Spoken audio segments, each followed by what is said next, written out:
हाँ, very good, thank you Sandhya, very good Shubham.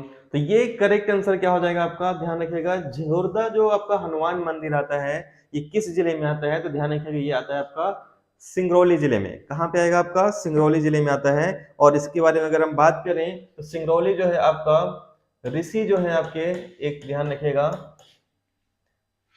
क्या किया, अनुपमा, बिल्कुल सही है, सिंगरौली इसका करेक्ट आंसर हो जाएगा इसमें आपका। और ये भी ध्यान रखिएगा यहाँ पे ऋषि श्रृंगी एक यहाँ पे थे, और इनके ये कर्म भूमि था, ये तपस्या भूमि था सिंगरौली, और इसी के नाम पे इसका क्या नाम पड़ा था, सिंगरौली पड़ा था। जय हिंद, स्नेहलता, सभी को स्वागत है। ठीक है, और ये जो आते हैं, अगर इस मंदिर की हम बात करेंगे तो कहाँ पे आएगा, सिंगरौली जिले में आता है। ये इसलिए चर्चा में है, इसलिए यहाँ पे ये क्वेश्चन मैंने रखा हुआ है, क्योंकि दुनिया का एक इकलौता ऐसा मंदिर है, दुनिया का इकलौता ऐसा मंदिर है यह, जिसमें जिसमें भगवान की पूजा के पहले, हनुमान जी की पूजा के पहले आप अगर कुछ भी चढ़ाओगे ना, तो वो फूल एक्सेप्ट करेंगे, है ना आपका फल लेंगे, और ना लड्डू लेंगे, ये कुछ नहीं लेंगे। इनको जो चाहिए, सबसे पहले किसकी बलि दी जाती है, यहाँ पे नारियल की बलि दी जाती है। ठीक है, नारियल की बलि देंगे तभी एक्सेप्ट होगा।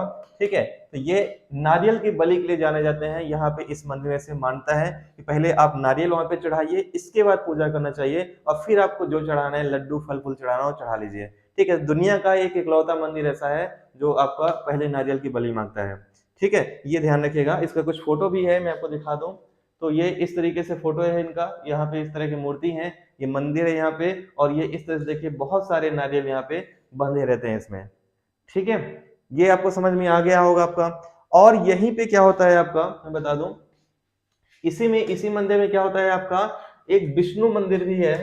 ठीक है, यहाँ पे क्या है आपका, विष्णु मंदिर भी है। और ये भी मानते हैं कि आप पहले क्या करिए, क्योंकि हनुमान जी किसके भक्त थे, राम जी के भक्त थे, और राम जी किसके अवतार हैं, श्री विष्णु जी के अवतार हैं। तो ये ऐसे भी मानता है कि यहाँ पे एक विष्णु मंदिर है, और वहां पे चढ़ाने के लिए आपको कमल का फूल ले जाना पड़ता है ना, क्या ले जाना पड़ेगा, कमल का फूल वहां पे चढ़ाने के लिए। और कमल के फूल के लिए एक अलग से एक तालाब ही विकसित कर दिया गया है, एक सरोवर ही विकसित कर दिया गया है, जिसका नाम क्या है, झरिया सरोवर। क्या नाम है इसका, झरिया सरोवर है। लगभग आपका 3 किलोमीटर दूर है आपका इस हनुमान मंदिर से। ठीक है, हाँ, बिल्कुल सही है, नारियल तोड़ते होते वहां पे। तो ये आपको पूरा अच्छे से ध्यान रखना है ना, जो जाना जाता है आपका कहाँ पे आता है, सिंगरौली जिले में आता है। सिंगरौली की खदान पूरे विश्व में फेमस है ना। और भारत के सबसे मोटे परत की खदान जो कोयले की आती है, वो कहाँ पे आती है, सिंगरौली में ही आती है। इसके अलावा मारा की जो गुफाएं आती हैं, तो मारा की गुफा कहाँ पे आता है, सिंगरौली में आता है। ये सभी फैक्ट आपको ध्यान रखना है सिंगरौली के बारे में। ठीक है, अच्छा संदीप, आपका कल एग्जाम है ना, क्या बात है, बेस्ट ऑफ लक, बहुत बहुत अच्छी बात है आपका वहाँ पे है। लेकिन एसआईटी में नहीं कर रहे हैं संदीप, सॉरी, हम लोग कमला कॉलेज में करते हैं लाइव इंटरव्यू, क्योंकि वहाँ पे क्या होता है कि वहाँ पे संख्या काफी रहती है, और यहाँ पे एसआईटी में 50-100 लोग रहते ही हैं, तो तुरंत 1 मिनट भी नहीं लगता टाइम, वहाँ पे सब बच्चे निकल जाते हैं। ठीक है, लेकिन फिर भी आप लोग, उम्मीद करता हूँ आपके पेपर काफी अच्छा जाए यहाँ पे। तो ये सबको क्लियर है यहाँ पे, सबको क्लियर है। मालवी जी गुड इवनिंग। ठीक है, सबको क्लियर है यहाँ पे ना। ठीक है, लेकिन ठीक है, मॉर्निंग शिफ्ट में है कि इवनिंग शिफ्ट में है, वर्षा गुड इवनिंग, किस शिफ्ट में, जय श्री राम, मयूर जी, मॉर्निंग शिफ्ट में है कि इवनिंग शिफ्ट में है, संदीप बताइए। तो अगर मॉर्निंग किसी भी रहेगा तो कोशिश करेंगे आने की हम लोग। अगले क्वेश्चन पे आते हैं। ठीक है, यदि आपको समझ में आ गया होगा, अगले क्वेश्चन पे आते हैं। निम्नलिखित में से मध्य प्रदेश के किस जिले को एक मॉडल जिले के रूप में विकसित किया जाएगा। ठीक है, ये भी अच्छा क्वेश्चन है। ठीक है, तो बताएं जल्दी से, निम्नलिखित में से किस जिले को एक मॉडल जिले के रूप में विकसित किया जाएगा। ये एमपी करंट अफेयर का क्वेश्चन है आपका। ठीक है, तो सविता गुड इवनिंग, जबलपुर, होशंगाबाद, हरदा या कटनी। ठीक है, तो बताएं जल्दी से करेक्ट आंसर क्या होगा आपका। ये एक पवन शर्मा है। ठीक है, इनको मैं ब्लॉक कर रहा हूँ अभी, इनको पढ़ना नहीं है, और ये केवल ऐसे ही लड़के होते हैं जो यहाँ पे अपनी इंसल्ट कराने के लिए ही आते हैं। ठीक है, तो 1 सेकंड रुक जाइएगा, मैं इनको पहले ब्लॉक कर दूँ, पवन शर्मा को, और रुक जाइएगा। इनको खूब आस्की चढ़ी हुई है, तो ये आस्की ही करें, पढ़ाई तो ऐसे भी इनकी बस की बात है नहीं। गुड इवनिंग मोहन, सभी को गुड इवनिंग। 1 सेकंड रुक जाइएगा, मैं इनको थोड़ा पहले ब्लॉक कर दूँ, फटाफट रुक जाइएगा थोड़ा सा।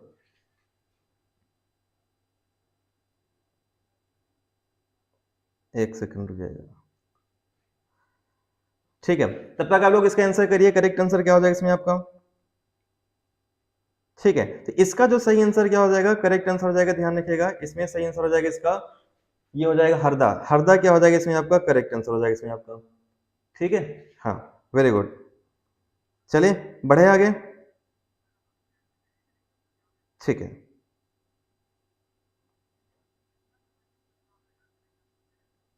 चलिए, नहीं वो दूसरे एक पवन शर्मा करके हैं, कोई पवन शर्मा करके हैं, इनको बात करने का, ये लड़कियों केवल लाइन मारने के लिए आए हैं और कुछ नहीं करना है इनको।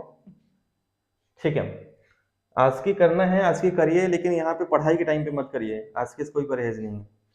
निम्नलिखित में से किस जिले में एक मॉडल एक जिले के रूप में विकसित किया जाएगा, तो हो जाएगा हरदा हो जाएगा, सी ऑप्शन क्या हो जाएगा, करेक्ट आंसर होगा। यहाँ की खास बात यह है, देखिए खास बात क्या है यहाँ पे, कि ये जो है मतगणना का जो केंद्र है यहाँ पे, है ना, मतगणना का जो केंद्र है ये पूरी तरीके से किस पे निर्भर है, महिलाओं पे निर्भर है। किस पे निर्भर है ये, महिलाओं पे निर्भर है। पूरे अधिकारी भी जो होते हैं महिला ही यहाँ पे रहती है, इसलिए ये चर्चा का विषय रहता है आपका। ठीक है, तो ये आपको ध्यान रखना है, हरदा, सी ऑप्शन क्या हो जाएगा आपका, करेक्ट आंसर हो जाएगा। इसके अलावा एक किला भी यहाँ का फेमस है हरदा का, जिसका नाम क्या है, मकड़ाई का किला। क्या नाम है इसमें आपका, मकड़ाई का किला हो जाएगा। तो मकड़ाई का किला कहाँ पे आता है, मकड़ाई का किला भी आपका हरदा में आ जाता है। इसके अलावा आपको ध्यान रखना है 2011 की जनगणना के अकॉर्डिंग, 2011 की जनगणना के अकॉर्डिंग सबसे कम जनसंख्या जो पाई गई है ये कहाँ पे है आपका, ये भी हरदा में आ जाएगा आपका, है ना। लेकिन वर्तमान में कहाँ पे है, वर्तमान में सबसे कम जनसंख्या निवाड़ी में है, लेकिन 2011 की जनगणना लिया जाएगा तो हरदा आएगा। ठीक है, क्लियर है यहाँ तक सबको, सबको क्लियर है यहाँ तक। बढ़े आगे, नेक्स्ट क्वेश्चन पे आ जाए। इस पे क्लास को सभी लोग शेयर कर दें तो थोड़ा सा क्लास को अच्छा भी लगे, इसमें सभी लोग क्लास को शेयर कर दें एक बार जल्दी से। ठीक है, चलिए नेक्स्ट क्वेश्चन पे आते हैं, अगले क्वेश्चन पे आ जाते हैं इस पे। हाँ बिल्कुल सही है, निवाड़ी इसका करेक्ट आंसर हो जाएगा इसमें आपका। चलिए अगले क्वेश्चन पे आते हैं, नेक्स्ट क्वेश्चन पे आते हैं इस पे। अच्छा, आप हरदा से हिमालय जी, क्या बात है। मध्य प्रदेश का कौन सा शहर इंडो गंगेटिक मैदान में आता है। ठीक है, इंडो गंगेटिक मैदान में आता है, बताएं जल्दी से, ग्वालियर, इंदौर, भोपाल या जबलपुर। तो गंगा के जल ग्रहण क्षेत्र में कौन सा आता है, फटाफट बताएं जल्दी से, करेक्ट आंसर क्या हो जाएगा। गंगा के क्षेत्र में, जल ग्रहण क्षेत्र में कौन सा आता है, ये आवास क्षेत्र में कौन सा आता है आपका। ठीक है, तो गंगा के अववाह क्षेत्र में जो आता है, ध्यान रखिएगा, करेक्ट आंसर क्या हो जाएगा, ये जो आएगा आपका ऊपर के क्षेत्र आएंगे, जितने भी उत्तरी जिले आते हैं एमपी के, वो जाएंगे आपके गंगा क्षेत्र में, क्योंकि यहाँ से क्या बहती है आपका, यमुना बहती है, और यमुना किसकी सहायक नदी है, गंगा की सहायक नदी है। तो गंगा जल ग्रहण क्षेत्र में आ जाएंगे, यानी ए ऑप्शन हो जाएगा ग्वालियर। ग्वालियर ही इसका सही आंसर होगा। वेरी गुड, करेक्ट आंसर क्या हो जाएगा, A. Thank you so much Sandhya, thank you so much. तो ये आपको ध्यान रखना है इस पे। ठीक है, चले बढ़े आगे, नेक्स्ट क्वेश्चन पे आ जाए। इसमें क्लास को सभी लोग एक बार प्लीज शेयर कर दें, क्लास को सभी लोग स्टेटस में लगा दीजिए, संख्या अच्छी होनी चाहिए क्लास की यहाँ पे। चलिए नेक्स्ट क्वेश्चन पे आते हैं। अगला है, किस नदी को प्राचीन समय में चरमावती कहा जाता था। किस नदी को प्राचीन समय में चरमावती कहा जाता था, इसका सही आंसर क्या हो जाएगा, फटाफट बताएं जल्दी से, करेक्ट आंसर क्या होगा आपका। किस नदी को प्राचीन समय में चरमावती कहा जाता है, तो ध्यान रखिएगा, चंद्रकेसर, चंबल, तवा या पार्वती। सबको पता है कि किस नदी का नाम चरमावती है, ये हो जाएगा चंबल नदी का। चंबल नदी को क्या कहते हैं, चरमावती कहते हैं। ठीक है, thank you so much Mohan. और इसी को कहते हैं कामधेनु, इसी का दूसरा नाम क्या है, कामधेनु। तो दोनों नाम किसके हैं, चंबल नदी के ही हैं, ये आपको ध्यान रखना है पूरा अच्छे से। वेरी गुड, बहुत अच्छा, करेक्ट आंसर क्या हो जाएगा, सही आंसर आपका हो जाएगा बी, इसका करेक्ट आंसर हो जाएगा। चलिए बढ़े आगे, नेक्स्ट क्वेश्चन पे आ जाए। चलिए अगले क्वेश्चन पे आते हैं इस पे। वेरी गुड, बहुत शानदार। हाँ, अगला है, कौन सा मध्य भारत के पठारों में सबसे गर्म महीना है। मध्य भारत के पठारों में, थैंक यू प्रिया, बिल्कुल सही है। हाँ, सबसे बड़ा प्रवाह तंत्र आपका गंगा का ही है, सही है। कौन सा मध्य भारत के पठारों में सबसे गर्म माह है, दिसंबर, अक्टूबर, मई, मार्च, कौन सा सबसे गर्म महीना है, बताएं जल्दी से, करेक्ट आंसर क्या होगा आपका। एमपीजे इससे मोह भंग हो रहा है क्या आप लोग, बिल्कुल एमपीजे की संख्या काफी कम दिख रही है यहाँ पे क्लास की, एमपीजे के नहीं पढ़ना है क्या। तो करेक्ट आंसर क्या हो जाएगा, भारत के मध्य भारत के पठारों में सबसे गर्म माह कौन सा है, तो मई का महीना जो होता है आपका इसमें सबसे गर्म महीना होता है। कौन सा महीना आपका, मई का महीना सबसे गर्म महीना होता है। तो करेक्ट आंसर क्या हो जाएगा, सही आंसर आपका सी हो जाएगा। सी ऑप्शन क्या हो जाएगा इसमें आपका करेक्ट आंसर होगा आपका। ठीक है, चलिए बढ़े आगे, नेक्स्ट क्वेश्चन पे आ जाए इस पे। ठीक है, चलिए अगले क्वेश्चन पे आते हैं। वेरी गुड, करेक्ट आंसर क्या हो जाएगा, करेक्ट आंसर आपका सी हो जाएगा इसमें आपका। चलिए नेक्स्ट क्वेश्चन पे आते हैं, अगले क्वेश्चन पे आते हैं इस पे।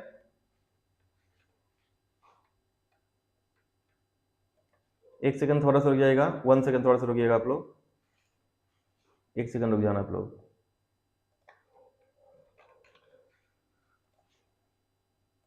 ठीक है, हाँ, हाल ही में स्वतंत्रता संग्राम सेनानी श्री सुदर्शन कुमार महाजन का निधन हो गया है। इनका संबंध प्रदेश के किस जिले से बताएं, इनका संबंध किस जिले से बताएं, जिले से। करेक्ट आंसर क्या होगा आपका, कहां से इनका संबंध है, करेक्ट आंसर क्या होगा आपका। हाल ही में स्वतंत्रता संग्राम सेनानी सुदर्शन कुमार महाजन का निधन हो गया है, ये एमपी के किस शहर से संबंधित है। तो देखिए एमपी के किस शहर से संबंधित है, तो ये हो जाएंगे आपका एमपी में करेक्ट आंसर क्या होगा, सभी लोग बताएं जल्दी से।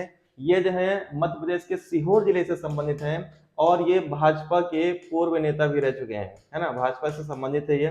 ठीक, भाजपा से संबंधित है इसलिए इंपॉर्टेंट है। और स्वतंत्रता संग्राम में किससे जुड़े हुए थे, तो गोवा मुक्ति आंदोलन से जुड़े थे।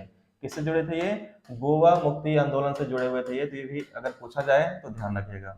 ठीक है, इनका फोटो अगर मैं होगा तो दिखा देता हूँ, होना तो चाहिए, हाँ ये है, ये जो है आपके सुदर्शन महाजन जी हैं, और ये राष्ट्रपति द्वारा सम्मानित भी हो चुके हैं, तो ये भी ध्यान रखना है इनको। ठीक है, चलिए नेक्स्ट क्वेश्चन पे आते हैं, अगले क्वेश्चन पे आ जाते हैं इस पे। निम्न में से कौन मांडू से संबंधित है, जीवाजीराव, रानी रूपमती, अलाउद्दीन खान या झलकारी बाई। तो निम्न में से कौन मांडू से संबंधित है, करेक्ट आंसर क्या होगा, फटाफट बताएं जल्दी से, सही आंसर क्या होगा आपका। निम्नलिखित में से कौन मांडू से संबंधित है, करेक्ट आंसर क्या होगा आपका। Thank you Snehlata. ठीक है,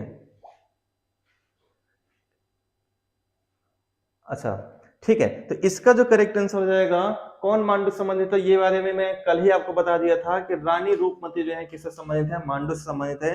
पूरी जानकारी मांडू के बारे में मैंने आपको कल की क्लास में बताया हुआ है, तो आप लोग कल वाला वीडियो भी देखिएगा, है ना, क्योंकि मैंने बताया था रानी रूपमती महल, बाज बहादुर महल, असरफी महल, जहाज महल, ठीक है, दिल्ली दरवाजा, नीलकंठ महल, ठीक है, और बहुत सारी मैंने चीजें कल बता दी थी आपको मांडू के बारे में, तो ये आप ध्यान रखिएगा। बी ऑप्शन इसका करेक्ट आंसर होगा।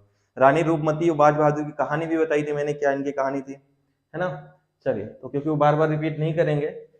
निम्न में से कौन सी दक्षिण दिशा में नहीं बहती है, दक्षिण दिशा यानी इस दिशा में एमपी में कौन सी नदी नहीं बहती है, बताइए। गोदावरी, वाणगंगा, केन या इंद्रावती। तो कौन सी है जो दक्षिण दिशा में नहीं बहती है, फटाफट बताएं जल्दी से, करेक्ट आंसर क्या होगा आपका। कौन सा है जो दक्षिण दिशा में नहीं बहती है। ठीक है, तो ध्यान रखिएगा इसका करेक्ट आंसर क्या हो जाएगा आपका। अच्छा, आपके यहाँ से 26 किलोमीटर दूर है मांडव, क्या बात है, आप तो फिर हफ्ते हफ्ते में जाते होंगे घूमने। तो यहाँ पे एक नदी ही मुझे ऐसी दिख रही है, अभी आपको तभी पता चलेगा जब आपको नदियों का मैप से पढ़े होंगे। ठीक है, तो कुछ ही लोग पढ़े होंगे जहां तक मुझे अंदाजा है। केन नदी एक ऐसी है जो सतना के कैमूर जिले से निकलती है। कहाँ से निकलती है, सतना के कैमूर जिले से निकलती है, और इसका प्रवाह उत्तर की ओर होता है, ऊपर की ओर होता है। बाकी सभी जो नदियां हैं इसका प्रवाह कहाँ होता है, दक्षिण की ओर होगा। ठीक है, तो सी ऑप्शन करेक्ट आंसर हो जाएगा। यह नदी जो है आपका दक्षिण दिशा में नहीं बहती है, बल्कि उत्तर दिशा में बहती है। सी ऑप्शन बिल्कुल सही है, करेक्ट आंसर सी हो जाएगा। ठीक है, चलें बढ़े सर, आगे बढ़े। सभी लोग एक बार स्टेटस में लगा लें प्लीज, व्हाट्सएप स्टेटस में सभी लोग लगा लीजिए। संख्या 50+ तो करो सब लोग मिलके। आज सैटरडे है, आज संख्या अच्छी होनी चाहिए इसमें, तो क्योंकि कंटेंट अगर आपको बेहतर मिल रहा है तो आपको इसको रिस्पेक्ट भी करनी चाहिए, उसको शेयर भी करना चाहिए। हाँ चलिए, पवन मार्शल आर्ट गुना, क्या बात है, स्वागत है। नेक्स्ट क्वेश्चन, अगले क्वेश्चन पे आते हैं। प्राणहिता संगम किन दो नदियों का संगम है, बताएं। प्राणहिता जो है किन दो नदियों का संगम है, नर्मदा तवा, काली सिंध चंबल, वेनगंगा वर्धा या कुमारी सिंध। तो प्राणहिता किन दो नदियों का संगम है, बताएं जल्दी से, करेक्ट आंसर क्या हो जाएगा आपका। प्राणहिता किन दो नदियों का संगम है। आबकारी में वर्ल्ड इंडिया से आया था क्वेश्चन, हाँ वर्ल्ड इंडिया से आए थे क्वेश्चन, लेकिन एक दो ही आए थे, ज्यादा नहीं आए थे इसमें। ठीक है, तो यहाँ पे करेक्ट आंसर क्या होगा आपका। प्राणहिता जो कहलाता है कौन सी दो नदियों का संगम कहलाता है, तो वेनगंगा और वर्धा नदी का संगम ही क्या कहलाता है, प्राणहिता कहलाता है। और ये दोनों नदियां जो संगम है प्राणहिता, ये किसमें जाके मिलती है? तो ये मिलती है आपकी गोदावरी नदी में। किसमें जाके मिलती है? गोदावरी नदी में। और ये गोदावरी की सबसे बड़ी सहायक नदी कौन सी है? वेनगंगा। गोदावरी की सबसे बड़ी सहायक नदी कौन सी है? वेनगंगा है। कल की छुट्टी रहेगी? नहीं, छुट्टी कोई छुट्टी नहीं रहेगी। मेरी तरफ से कोई यहाँ पे लीव नहीं है, मैं क्लास लूंगा यहाँ पे, क्योंकि एग्जाम में 15 दिन और बचे हुए हैं और अभी छुट्टी दे देंगे तो मेरा तो नुकसान नहीं होगा, मैं सो लूंगा, आराम कर लूंगा, लेकिन जो पढ़ रहे हैं उनका नुकसान हो जाएगा, तो मैं किसी का नुकसान नहीं करना चाहता। अगले क्वेश्चन पे आते हैं। क्षिप्रा नदी का उद्गम कहाँ से होता है बताएं? धार से, उज्जैन से, मंदसौर से या देवास से? तो क्षिप्रा नदी का उद्गम कहाँ से होता है? जल्दी से बताएं आप लोग, करेक्ट आंसर क्या होगा आपका? 47 की संख्या है। आज आप लोग देखिए यूनिटी में कितनी ताकत होती है। 47 लोग, सभी लोग स्टेटस में लगा दिए इस क्लास के लिंक को। देखिए 60 प्लस संख्या होती है कि नहीं होती है, तो आप लोग खुद चेक करके देखिए, सभी लोग स्टेटस में लगाइए, देखिए 60 प्लस संख्या तुरंत हो जाएगी 5 मिनट में। ठीक है, तो क्षिप्रा नदी का उद्गम कहाँ से होता है? क्षिप्रा नदी का जो उद्गम होता है, यहाँ पे करेक्ट आंसर क्या हो जाएगा? ये आपका देखिए, एक क्वेश्चन भी इसमें जो है आपका अच्छा आंसर दिया नहीं गया है, लेकिन डी ऑप्शन में कर दे रहा हूँ यहाँ पे, इंदौर से, है ना, डी ऑप्शन जो, ठीक है, उज्जैन से भी नहीं होता है। यहाँ पे करेक्ट आंसर हो जाएगा आपका डी, इंदौर से होता है। इंदौर में काकर वर्डी की पहाड़ी से होता है। कहाँ से होता है? इंदौर में काकर वर्डी की पहाड़ी से होता है ये। ठीक है, और किसका ये सहायक नदी है? तो चंबल की सहायक नदी है क्षिप्रा। चंबल की सहायक नदी कौन सी है? आपका क्षिप्रा है। ठीक है, तो ये ध्यान रखना है आपको। चले बढ़े आगे, नेक्स्ट क्वेश्चन पे आ जाए। इस पे अगले क्वेश्चन पे आते हैं। ये फिर से आपका इसमें अच्छा क्वेश्चन ये वाला भी। किस नदी को मध्य प्रदेश की जीवन रेखा कहा जाता है बताएं? किस नदी को मध्य प्रदेश की जीवन रेखा कहते हैं? नर्मदा, चंबल, ताप्ती या बेतवा? किसको कहते हैं मध्य प्रदेश की जीवन रेखा? फटाफट बताएं जल्दी से, करेक्ट आंसर क्या होगा आपका? बिल्कुल सही है, इंदौर से। मध्य प्रदेश की जीवन रेखा किस नदी को कहते हैं? करेक्ट आंसर क्या होगा आपका? तो ध्यान रखिएगा, मध्य प्रदेश की जीवन रेखा किसे कहते हैं? नर्मदा नदी को क्या कहा जाता है? एमपी की जीवन रेखा कहा जाता है। ठीक है, सबसे बड़ी नदी है, सबसे पवित्र नदी है, ठीक है, सबसे अधिक सहायक नदियों वाली नदी है ये। बहुत सारे इसके नाम हैं, बहुत सारे पर्यटन स्थल है नर्मदा नदी पे, इसलिए इसको क्या कहा जाता है? मध्य प्रदेश की जीवन रेखा। तो करेक्ट आंसर ए हो जाएगा इसमें आपका। नेक्स्ट क्वेश्चन, चलो 50 संख्या हो गई क्लास में, 50 संख्या हो गई है। आज सब लोग मिलकर 60 प्लस करिए, सैटरडे क्लास है आज, सभी लोग यहाँ पे संख्या बढ़ाइए क्लास की। ठीक है, हाँ, नर्मदा को मध्य प्रदेश की जीवन रेखा कहते हैं। वेरी गुड, बहुत अच्छा।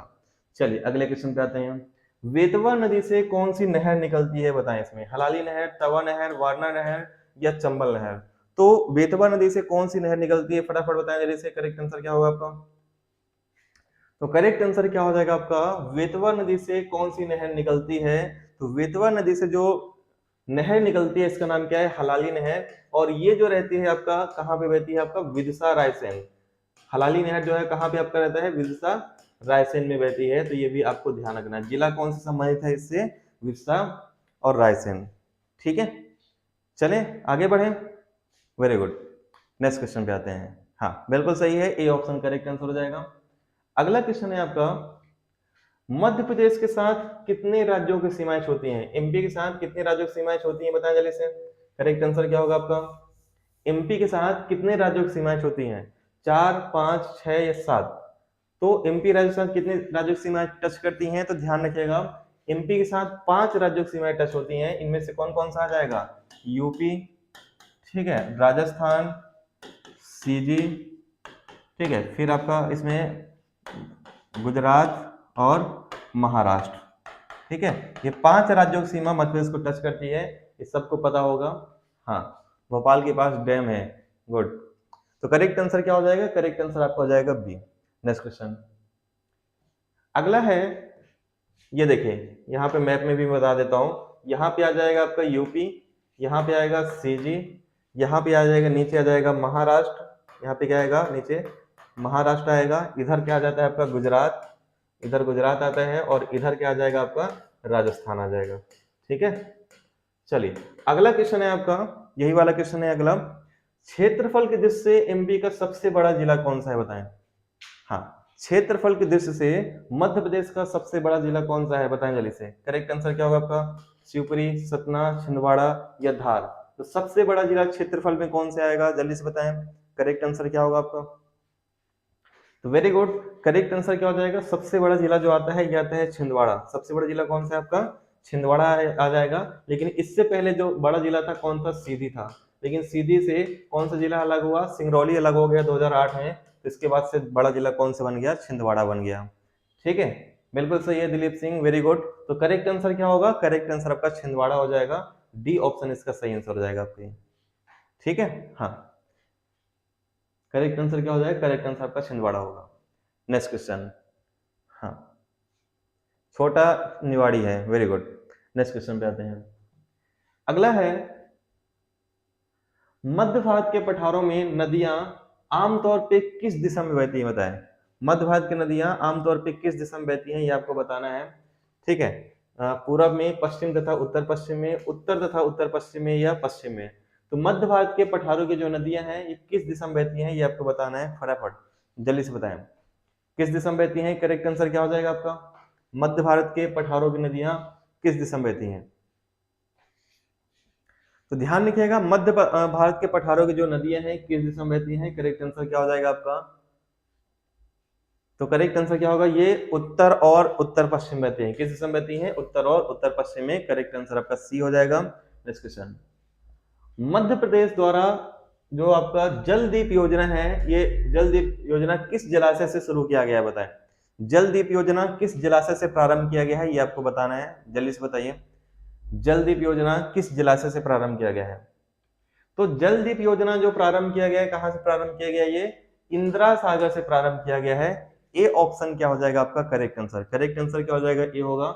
इंदिरा सागर कहां पे आता है? सबको पता है, ये खंडवा में आता है। कहां पे आता है आपका? खंडवा में आता है। सबसे अधिक जल ग्रहण क्षमता जो एमपी में है ये किसकी है? इंदिरा सागर की ही है। ठीक है, 1000 मेगावाट यहाँ पे विद्युत उत्पादन करने की क्षमता है। ठीक है, चलिए, बिल्कुल सही है। करेक्ट आंसर हो जाएगा आपका ए। नेक्स्ट क्वेश्चन, लोक कवि ईसुरी, ईसुरी जो है किस क्षेत्र से संबंधित है? बताएं। ईसुरी जो है किस क्षेत्र से संबंधित है? मालवा से, बुंदेलखंड से, बघेलखंड से, या मध्य भारत से? तो लोक कवि ईसुरी किस क्षेत्र से संबंधित है? इसका करेक्ट आंसर क्या हो जाएगा? बताएं। हाँ, बिल्कुल सही है। बताएं जल्दी से, करेक्ट आंसर क्या होगा आपका?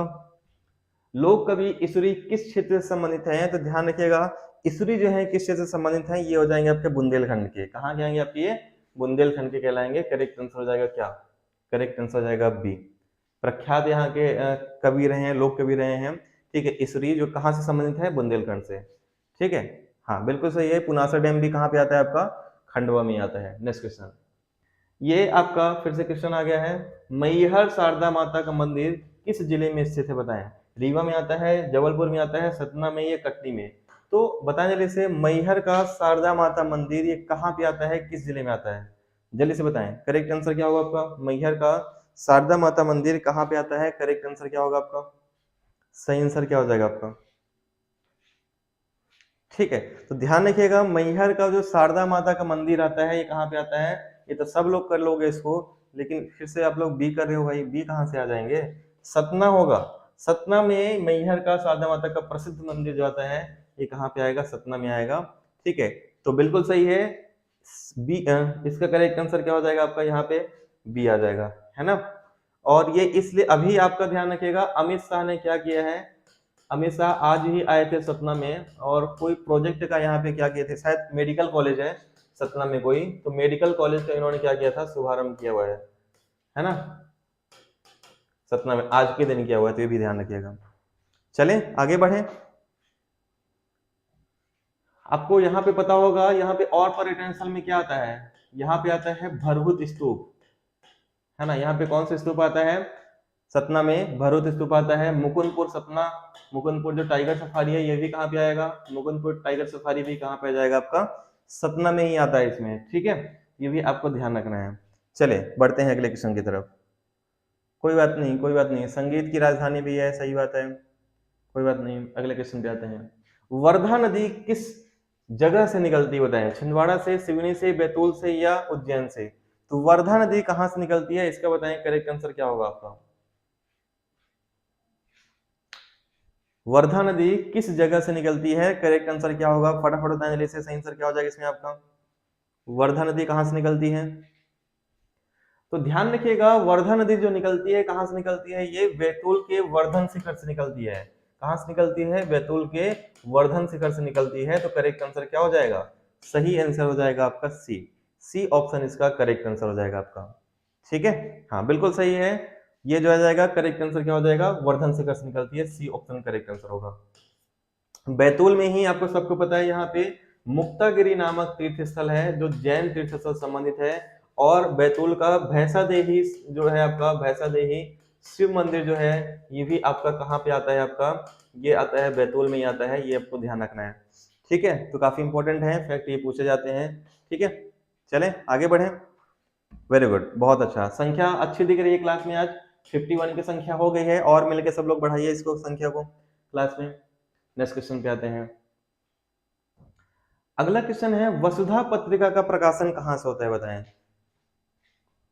हाँ, टाइमिंग डेली 10 बजे ही रहती है, 10:15 बजे रहती है क्लास की, एमपी जीके की 10:15 बजे डेली एमपी जीके क्लास रहती है। और इसी तरीके से पूरा डिटेल में कराता हूँ, करेंट अफेयर के क्वेश्चन भी इसमें साथ में शामिल रहते हैं डेली। ठीक है, तो यहाँ पे वसुधा पत्रिका का प्रकाशन कहाँ से होता है, फटाफट होता है, बिल्कुल सही है, ताप्ती नदी भी बैतूल से निकलती है, ताप्ती बैतूल मुल्ताई से। ठीक है, तो बताएं जल्दी से, वसुधा पत्रिका का प्रकाशन कहाँ से होता है, करेक्ट आंसर क्या हो जाएगा आपका। हाँ, टाइमिंग यही है, सेम 10:15 बजे टाइमिंग रहती है, अलका मिश्रा। तो करेक्ट आंसर क्या हो जाएगा, वसुधा पत्रिका का प्रकाशन कहाँ से होता है, सभी लोग बताएं जल्दी से, करेक्ट आंसर क्या होगा आपका। तो यहाँ पे देखिए, इसका करेक्ट आंसर हो जाएगा भोपाल, मेन जो आएगा भोपाल आएगा, लेकिन किसी किसी किताब में जो आपका जबलपुर भी दिया हुआ है, लेकिन एक्चुअल में जो आंसर रहता है आपका भोपाल रहेगा। सी ऑप्शन क्या हो जाएगा आपका करेक्ट आंसर, सी ऑप्शन ही करेक्ट आंसर हो जाएगा। नेक्स्ट क्वेश्चन, ये क्वेश्चन बताइए आप लोग जल्दी से, दूल्हा देव मंदिर मध्य प्रदेश के किस जिले में स्थित है, बताएं। दूल्हा देव मंदिर मध्य प्रदेश के किस जिले में स्थित है, बताएं जल्दी से, करेक्ट आंसर क्या होगा आपका। दूल्हा मंदिर कहाँ पे आता है, सभी लोग बताएं जल्दी से, करेक्ट आंसर क्या हो जाएगा आपका। ठीक है, तो दूल्हा मंदिर कहाँ पे आता है, जल्दी से बताएं, करेक्ट आंसर क्या हो जाएगा आपका। ठीक है, इसका जो सही आंसर हो जाएगा, करेक्ट आंसर क्या हो जाएगा, दूल्हा मंदिर जो आता है कहाँ पे आएगा, ये आएगा छतरपुर में। कहाँ पे आता है, छतरपुर में आ जाएगा, यानी कि सी ऑप्शन क्या हो जाएगा करेक्ट आंसर, बिल्कुल सही है। भोपाल में कहाँ से आएगा दूल्हा देव मंदिर, नहीं, भोपाल में नहीं आएगा। ये कहाँ पे आता है दूल्हा देव मंदिर, ये आता है आपका छतरपुर में। और अगर इसका डिटेल हम लोग देख रहे हैं तो केवल ये दूल्हा देव मंदिर नहीं आता है, इसके अलावा बहुत सारे मंदिर यहाँ पे आते हैं। जैसे आपने पढ़ा होगा 64 योगिनी मंदिर, है ना, 64 योगिनी मंदिर कहाँ पे आएगा आपका, छतरपुर में आएगा। इसके अलावा कंदरिया महादेव मंदिर, कंदरिया महादेव मंदिर जो आता है आपका, ये भी आपका आएगा छतरपुर में आता है। पार्श्वनाथ मंदिर, पार्श्वनाथ मंदिर भी कहाँ पे आएगा आपका, ये यहीं पे आता है। चित्रगुप्त मंदिर, चित्रगुप्त मंदिर भी कहाँ पे आता है आपका, खजुराहो में ही आता है, छतरपुर में आता है। ये सारे बहुत सारे मंदिर आते हैं, लेकिन इसमें कुछ प्रमुख जो फेमस हैं मैंने बता दे रहा हूँ आपको, जो सब ये कहाँ पे आएंगे आपके, ये दूल्हा मंदिर यहाँ पे लिखा ही हुआ है ना, दूल्हा मंदिर यहाँ पे लिखा हुआ है, ये सब कहाँ पे आएंगे, खजुराहो छतरपुर में आएगा। ठीक है, क्लियर है यहाँ तक सबको। हाँ, 64 योगिनी मंदिर ये लिखा हुआ है सब इसमें, ये सब कहाँ पे आएगा आपका, खजुराहो में आएगा। चले आगे बढ़े, चलिए नेक्स्ट क्वेश्चन पे आते हैं। अनुसूचित जाति की जनसंख्या का न्यूनतम प्रतिशत वाला जिला कौन सा है ना, एससी की जनसंख्या में न्यूनतम प्रतिशत जनसंख्या कहां पे आता है। ठीक है, अच्छा पहले जबलपुर से तो होता था, बाद में अच्छा गवर्नमेंट जॉब में है क्या दिलीप सिंह, तो करेक्ट आंसर क्या होगा सभी लोग बताएं जल्दी से। अच्छा पहले जबलपुर से होता था, बाद में जो चला गया है भोपाल में। ठीक है, तो करेक्ट आंसर क्या हो जाएगा सभी लोग बताएं जल्दी से। अनुसूचित जाति की जनसंख्या का न्यूनतम प्रतिशत वाला जिला कौन सा है, करेक्ट आंसर क्या हो जाएगा आपका। बागेश्वर धाम किस मंदिर में है सर जी, अच्छा बागेश्वर धाम ये ज्यादा चर्चा में चल रहे हैं इसमें। ठीक है, उनके भी क्वेश्चन एक दिन लाएंगे अपन इसमें जल्दी ही। तो करेक्ट आंसर क्या हो जाएगा, अनुसूचित जाति के सबसे कम प्रतिशत जो आता है कहाँ पे आता है आपका, ये आ जाएगा आपका डी, झाबुआ में आएगा। कहाँ पे आएगा आपका, झाबुआ में आएगा, डी ऑप्शन करेक्ट आंसर होगा। बागेश्वर धाम ज्यादातर बुंदेलखंड में प्रचलित है ये। अगले क्वेश्चन पे आते हैं। अमजद अली खान कौन सा वाद्य यंत्र बजाते थे, अमजद अली खान जो है कौन सा वाद्य यंत्र बजाते थे बताएं, वीणा, तबला, सरोद या सारंगी। अमजद अली खान कौन सा यहाँ पे वाद्य यंत्र बजाते थे, बताएं जल्दी से, करेक्ट आंसर क्या होगा आपका। अच्छा संदीप आपने आंसर नहीं दिया कि एसआईटी में आपका कौन से शिफ्ट में है, सुबह है, दोपहर को है, शाम को है। सौर एकेडमी सामगढ़ जी, स्वागत है आपका। तो यहाँ पे करेक्ट आंसर क्या होगा, अमजद अली खान कौन सा वाद्य यंत्र बजाते थे, तो ये जो होते थे सरोद वादक हैं, सरोद वादक हैं। और एक बार नहीं, ये बहुत बार क्वेश्चन पूछा गया है, रिपीटेड क्वेश्चन है ना, एमपीपीबी में पूछा गया है। अब तो इसका नाम भी बदल गया है, एमपीईएसबी हो गया, तो नाम ही आपको पहले ध्यान रखना है कि एमपीपीबी का नाम क्या हो चुका है, एमपीईएसबी हो चुका है ना। और साइड आपको पीआईबी वाले अब नहीं मिलेगा, ईएसबी की नई साइड भी लॉन्च कर दी गई है। तो करेक्ट आंसर क्या होगा, ये कौन सा है, आपके सरोद वादक हैं, सी ऑप्शन करेक्ट आंसर हो जाएगा। सबसे अधिक अनुसूचित जनजाति कहाँ पे आती है, अनुसूचित जनजाति मंडला में नहीं है हल्का, अनुसूचित जनजाति नहीं आएगा। अनुसूचित जनजाति सबसे अधिक कहाँ पे आएगा, धार में, संख्या में धार आएगा, प्रतिशत में आपका अलीराजपुर आएगा। ठीक है, नेक्स्ट क्वेश्चन पे आते हैं। वेरी गुड, 12 से 2 है आप एसआईटी में। अच्छा, अगले क्वेश्चन पे आते हैं। हाल ही में मध्य प्रदेश शूटिंग एकेडमी की कोच सुश्री सुमा सिद्धार्थ सिरूर को राष्ट्रपति द्वारा किस पुरस्कार से सम्मानित किया गया है। ये क्वेश्चन है एमपी करंट अफेयर का, है ना, ये एमपी करंट अफेयर का हाल ही का क्वेश्चन है। तो बताएं जल्दी से, काफी अच्छा क्वेश्चन है ये। करेक्ट आंसर क्या हो जाएगा आपका, हाल ही में मध्य प्रदेश शूटिंग एकेडमी की कोच सुश्री सुमा सिद्धार्थ सिरूर को राष्ट्रपति द्वारा किस पुरस्कार से सम्मानित किया गया है। ये क्वेश्चन है आपका एमपी करंट अफेयर का है, मोस्ट इंपोर्टेंट क्वेश्चन है। और बहुत अच्छी संख्या दिख रही है क्लास में, 60 संख्या दिख रही है यहाँ पे क्लास में आज। और सभी लोग शेयर कर देंगे क्लास को फटाफट, तो और भी ज्यादा संख्या हो जाएगी क्लास में, है ना। सभी लोग एक बार क्लास को सभी लोग मिलकर शेयर करें, स्टेटस लगा लीजिए, संख्या और अच्छी हो जाएगी। ठीक है, मार्च में हमारे यहाँ बागेश्वर वाले धीरेन्द्र शास्त्री जी की कथा होनी है, राजगढ़ जिला सागर, क्या बात है।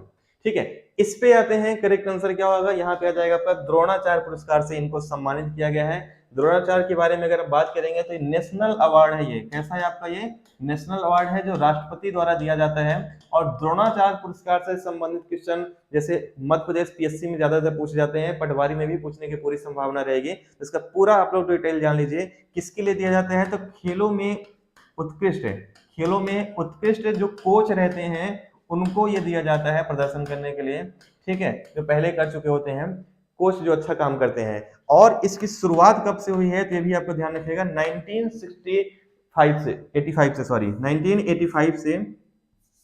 1985 से जो है इसकी शुरुआत हुई है। ठीक है, इसकी राशि कितनी होती है, पुरस्कार राशि कितनी है, तो राशि इसकी ध्यान रखिएगा 15 लाख रुपए है।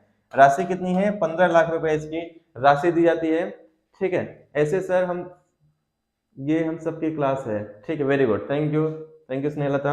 ये आपको इसमें अच्छे से ध्यान रखना है। और प्रथम विजेता कौन है तो ये भी ध्यान रखिएगा, सबसे पहले कौन जीते हुए हैं इस पुरस्कार को, ये पुरस्कार जीते हैं सबसे पहले भालचंद ने सबसे पहले जीता हुआ है। एक्चुअल में एक लोग को नहीं, ये 3 लोगों को एक साथ पुरस्कार दिया गया था। इसमें भालचंद आते हैं, ओम प्रकाश आ जाते हैं, इसके अलावा और कौन है, ओम प्रकाश हैं। और एक और ध्यान रखिएगा इनके साथ और थे, इनका नाम था ओम निम्बियार, या निम्बियार बस भी लिख लेंगे तो भी चल जाएगा। अगर सब नहीं याद करना है तो केवल आप याद रखिए, यह कोच को दिया जाता है, स्थापना 1985 में हुआ है, 15 लाख की राशि है। और प्रथम विजेता कौन है, भालचंद है। ठीक है सर, कल आपने क्लास कहाँ से ली थी कि आप कमेंट का रिप्लाई ही नहीं कर रहे थे। अच्छा, कल वाले में थोड़ा सा क्या हुआ था कि समस्या हो गई थी, है ना, समस्या हो गई थी कि वहां पे मैं अकेला था, यहाँ पे देख नहीं पा रहा था मैं उसको, तो मुझे कमेंट भी नहीं दिख रहे थे और आप लोग को मैं भी नहीं दिख रहा था उसमें। क्या बात है धनराज, आज बहुत सारे टैलेंटेड स्टूडेंट हैं यहाँ पे क्लास में। क्रिकेट में किस कोच को यह पुरस्कार मिला है, क्रिकेट में बहुत सारे लोग को मिला है इसमें, जैसे रोहित शर्मा के कोच को मिला है, खेल शूटिंग निवासी रतनगांव मिस्र में 5वीं पर 50 मीटर 3 पोजीशन में स्वर्ण पदक प्राप्त किया था, एशियन शूटिंग चैंपियनशिप 2019 दोहा में कांस्य पदक के साथ। क्या बात है। अच्छा, आज खेत से क्लास देख रहे हैं, क्या बात है। तो भांति भांति के लोग हैं यहाँ पे, देखिए बताइए, अलग अलग संघर्ष है। ये है आपके सुश्री, यहाँ पे जो आपका शशि थरूर जी है ना, ये इनका पिक है, इनको ही मिला है द्रोणाचार्य पुरस्कार, ये ध्यान रखिएगा आप लोग। ठीक है, विश्वामित्र पुरस्कार एमपी में दिया जाता है, बिल्कुल सही है दिलीप सिंह, एमपी में आपका दिया जाता है विश्वामित्र पुरस्कार कोच को। अगले क्वेश्चन पे आते हैं। चलिए, काफी अच्छी संख्या भी दिख रही है मुझे क्लास में और काफी सारे टैलेंटेड स्टूडेंट भी दिख रहे हैं। कमेंट में सबके देख रहा हूँ, है ना, और कुछ जो अच्छे कमेंट में पढ़ भी रहा हूँ, सब तो पढ़ना पॉसिबल नहीं है। ग्वालियर का पुराना नाम बताइए क्या होगा, गोपगिरी, रेवांचल, गीतांजलि या ग्वादर। तो ग्वालियर का पुराना नाम क्या है, सभी लोग बताएं जल्दी से, करेक्ट आंसर क्या होगा आपका। सभी लोग फटाफट इसको और भी स्टेटस में लगा लीजिए, संख्या आज अगर आप लोग कर दोगे 70 प्लस कर दोगे तो और भी अच्छा लगेगा। बढ़ाते चलिए संख्या को, ठीक है। अच्छा, सामगढ़ से हैं आप, सामगढ़ कहाँ पे आता है ये, सौर अकेडमी। तो ग्वालियर का पुराना नाम क्या है, तो ध्यान रखिएगा, ग्वालियर का पुराना नाम क्या आता है, गोपगिरी। ग्वालियर का पुराना नाम क्या आता है, गोपगिरी आता है। और ग्वालियर बहुत सारी चीजों के लिए फेमस है, क्योंकि इसे क्या कहा जाता है, ग्वालियर को कहा जाता है जिब्राल्टर ऑफ इंडिया, है ना, यानी भारत का जिब्राल्टर किसे कहते हैं, ये ग्वालियर को कहते हैं। किलो का रत्न जो आपका आता है यहीं पे, कहाँ है आपका ये, ग्वालियर में ही है, ठीक है। इसके अलावा जावेद अख्तर, जावेद अख्तर जो आपके अभिनेता भी हैं, पटकथा लेखक भी हैं, तो जावेद अख्तर के जो आपके इसमें जन्मभूमि है ये भी कहाँ पे है, ग्वालियर में है। पूर्व प्रधानमंत्री हमारे अटल बिहारी वाजपेयी जी, है ना, इनका स्मारक भी बनने वाला है ग्वालियर में, ठीक है। रानी लक्ष्मीबाई की समाधि जो आपका फूलबाग नाम से जानी जाती है, ये भी कहाँ पे आता है आपका, ग्वालियर में आता है, ठीक है। इसके अलावा तेली का मंदिर जो द्रविड़ शैली में बना सबसे ऊंचा मंदिर है, ठीक है, ये एमपी में कहाँ पे आता है आपका, ये भी आपका ग्वालियर में आता है। सहस्त्रबाहु मंदिर कहाँ पे आएगा, तो सहस्त्रबाहु मंदिर भी आपका ग्वालियर में ही आता है। इसके अलावा और क्या चीज इसमें आता है, सहस्त्रबाहु मंदिर के अलावा इसमें, ठीक है, मान मंदिर और सूर्य मंदिर, मान मंदिर और सूर्य मंदिर भी जो आएगा आपका कहाँ पे आता है, आपका ग्वालियर में आता है, ठीक है। और यहाँ पे एक व्यापारिक मेला भी लगता है जो एमपी का सबसे बड़ा मेला है, ये भी कहाँ पे लगता है, ग्वालियर में लगता है। तो बहुत सारी चीजें ग्वालियर में है, लेकिन मुख्य चीजें जो है मैं आपको पूरा यहाँ पे बता दे रहा हूँ आप लोग को, ठीक है। तानसेन की समाधि सही है, तानसेन की समाधि भी कहाँ पे आता है, यहीं पे आता है। इनके गुरु जो थे गौस मोहम्मद का मकबरा, तो गौस मोहम्मद का मकबरा भी कहाँ पे आएगा, ग्वालियर में ही आ जाएगा इसमें आपका, ठीक है। तो बहुत सारी चीजें ग्वालियर में है, लेकिन जिससे बहुत ज्यादा क्वेश्चन बने हुए हैं, मेन मेन चीजें मैं आपको यहाँ पे बता दे रहा हूँ। क्या बात है, आप लोग तो आज मेरी हर डिमांड को पूरी करते चल रहे हैं। 70 बोला तो 69 तक पहुंचा दिया आप लोगों ने, ठीक है। तो लालच बढ़ता जाएगा हम लोग का फिर, क्या बात है। बहुत अच्छी संख्या है क्लास में, बहुत अच्छा लग रहा है, आप लोग सपोर्ट कर रहे हैं क्लास को, अच्छी भी लग रही है क्लास आप लोग को, ठीक है। ये सारे फैक्ट आप ध्यान रखिएगा, इसका डिटेल पूरा लिखते चलिएगा, है ना। और डेली क्लास रहती है 10:15 बजे, डेली क्लास रहती है। इसी तरीके से मैं daily topic wise current affair और एमपीजीके का पूरा डिटेल भी कराता हूँ, तो डेली क्लास आप लोग लिया करें 10:15 बजे डेली, ठीक है। हाँ, वेरी गुड। चलें बढ़े आगे, नेक्स्ट क्वेश्चन पे आ जाएं। अच्छा, सुष्मिता आप ग्वालियर से ही हैं। जय विलास महल, बिल्कुल सही है धनराज। रूप सिंह स्टेडियम, क्या बात है, कितने होनहार हो आप लोग, सारी चीज आप लोग बताते चले हो। रूप सिंह स्टेडियम कहाँ पे आता है, ठीक है, ये आपका ग्वालियर में आ जाएगा आपका, ठीक। जय विलास महल भी ग्वालियर में है, मोती महल भी ग्वालियर में है, वेरी गुड। चलिए अगले क्वेश्चन पे आते हैं, नेक्स्ट क्वेश्चन पे आ जाते हैं इस पे। अच्छा, रूप सिंह स्टेडियम से याद आया कि आज 25 फरवरी है, और 24 फरवरी यानी कल के दिन ही सचिन तेंदुलकर ने दोहरा शतक लगाया था वनडे में रूप सिंह स्टेडियम में, 24 फरवरी को। कल मैंने क्वेश्चन कराया था आप लोग को, अगर याद होगा तो, ठीक है। अच्छा, अब रेगुलर क्लास लेंगे आप, वेरी गुड सुस्मिता, ठीक है। चलिए नेक्स्ट क्वेश्चन पे आते हैं। एमपी की सर्वाधिक सीमा किस प्रदेश से लगती है। अच्छा क्वेश्चन है, सिंपल क्वेश्चन है, लेकिन कंफ्यूज करने वाला क्वेश्चन है, और हमेशा ये कंफ्यूज करता है क्वेश्चन। तो सबसे अधिक सीमा किस जिले से लगती है ये आपको बताना है, गुजरात से, छत्तीसगढ़ से, उत्तर प्रदेश से या राजस्थान से। तो एमपी की सर्वाधिक सीमा किससे लगती है बताएं जल्दी से। साथ में यहाँ पे मैं अपना व्हाट्सएप नंबर भी लिख दे रहा हूँ, आप लोग इसका स्क्रीनशॉट ले सकते हैं। इस क्लास का पीडीएफ और कंप्यूटर क्लास जो हो चुका है 9 बजे, इन सब का पीडीएफ आपको व्हाट्सएप पे मिलता है डेली, ठीक है। 9630828149 स्क्रीनशॉट ले सकते हैं आप लोग। गर्ल्स का ग्रुप अलग बना हुआ है, बॉयज का ग्रुप अलग बना हुआ है, यहाँ पे पीडीएफ आपको मिलती है डेली क्लास की, ठीक है। बिल्कुल सही है। यहाँ पे करेक्ट आंसर क्या हो जाएगा, देखिए यहाँ पे कंफ्यूजन होता है उत्तर प्रदेश और राजस्थान में, बाकी तो सब आपको सिंपल है। सबसे अधिक जो सीमा मिलती है वो राजस्थान से मिलती है, यहाँ पे गलती मत करना, क्योंकि व्यापम ने भी आंसर जो माना हुआ है ये राजस्थान को माना हुआ है, उत्तर प्रदेश को नहीं माना हुआ। आप देख लीजिएगा प्रीवियस क्वेश्चन पेपर, वहां पे भी राजस्थान ही है इसमें, ठीक है। तो क्षेत्रफल में जो सर्वाधिक सीमा है कहाँ पे आएगा आपका, राजस्थान के आएगा, लेकिन जिले में जो सबसे अधिक टच करता है ये यूपी करेगा। और यहाँ पे सर्वाधिक सीमा की बात की जा रही है, और सर्वाधिक सीमा किससे टच करेगी, राजस्थान से, ये ध्यान रखना है, ठीक है। आप अनअकैडमी पे बहुत मिस करते हैं आप हमें सुस्मिता, बट यहाँ आकर बहुत अच्छा लगा आपसे पढ़ के, thank you so much Susmita. ये आपको अच्छे से ध्यान रखना है इसमें, है ना, सारी चीजें। राजस्थान इसका करेक्ट आंसर होगा, ये एमपी पीवी व्यापम भी यही आंसर मानता है, ठीक है, और आंसर भी यही होगा इसमें। नेक्स्ट क्वेश्चन पे आते हैं, अगले क्वेश्चन पे आ जाते हैं। ये भी काफी अच्छा क्वेश्चन है, ठीक है। हाँ, यूपी में बिल्कुल सही है, जिले में आपका आ जाएगा आपका यूपी, क्षेत्रफल में राजस्थान आएगा। भोपाल का युद्ध 1737 में पेशवा बाजीराव ने किसे पराजित किया था बताएं। भोपाल का जो युद्ध हुआ था 1737 में, यहाँ पे बताना है पेशवा बाजीराव ने किसे पराजित किया था, भोपाल के नवाब को, अवध के नवाब को, सिंधिया को, या हैदराबाद के निजाम को। तो भोपाल के युद्ध में पेशवा बाजीराव ने किसको पराजित किया था, फटाफट बताएं, बहुत अच्छा क्वेश्चन है इसमें। मेरी पेड क्लासेस अभी नहीं आ रही हैं, मेरी सारी क्लासेस फ्री हैं, लेकिन आपका मार्च के बाद एमपीपीएससी का मैं यहाँ पे पेड क्लासेस स्टार्ट करूंगा। लेकिन पेड क्लासेस मेरी बहुत ही सिंपल रहेगी, जो पूरे मध्य प्रदेश में उससे सस्ता कुछ भी नहीं रहेगा, केवल 300 रुपए में, हर कोर्स 300 रुपए में, चाहे एमपीपीएससी हो, चाहे आपका व्यापम हो, पुलिस हो, आगे जो भी आने वाले रहेंगे, हर कोर्स की कीमत केवल 300 रुपए रहेगी, विथ पूरी क्वालिटी के साथ रहेगी, टेस्ट सीरीज के साथ रहेगी उसमें। ठीक है, यहाँ पे हम बात करते हैं पूरा भोपाल के जो 1737 में पेशवा बाजीराव ने किसको पराजित किया था। ये जो पराजित किया था हैदराबाद के निजाम को। किसको पराजित किया था, हैदराबाद के निजाम को। और इसका डिटेल देख लेते हैं, इसमें क्या क्या चीजें इसमें है। तो भोपाल के युद्ध जो हुआ था 1737 में हुआ था, और ये किसके किसके बीच में हुआ था, तो मराठा वर्सेस निजाम और मुगल।